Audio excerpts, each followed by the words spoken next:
সারা বছরই দেশের নানা প্রান্ত থেকে নিসর্গপ্রেমী ও ভ্রমণ পিপাসুরা আসেন রাঙামাটিতে। নৈসর্গিক দৃশ্য যত মনোরমী হোক, শহরের বর্জ্য ব্যবস্থাপনায় লাগেনি আধুনিকতার ছোঁয়া। শহরের প্রবেশ মুখে ময়লার ভাগাড় প্রতিনিয়ত দূষিত করছে পরিবেশ।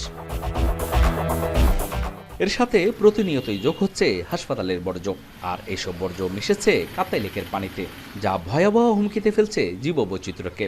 ভাগাড়ের দুর্গন্ধে অতিষ্ঠ নগরবাসীর জীবন।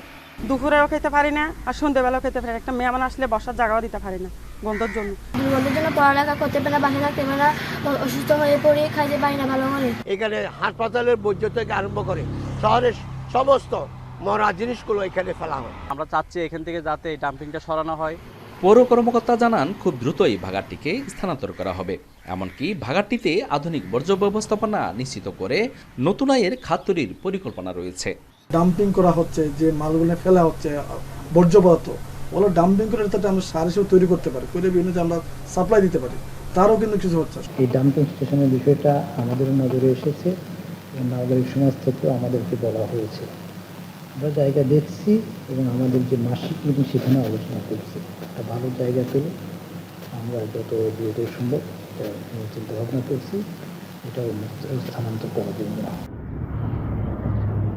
এই খোলা স্থানে ময়লা আবর্জনা ফেলায় জীববৈচিত্র্য সহ নষ্ট হচ্ছে পরিবেশের ভারসাম্য। বাতাস ও পানির মাধ্যমে ছড়িয়ে পড়ছে রোগ জীবাণু।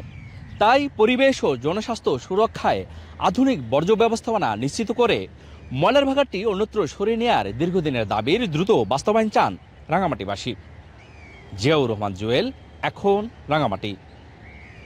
মাঠের অলরাউন্ডার আমি, আর ঘরের অলরাউন্ডার টাইলক্স।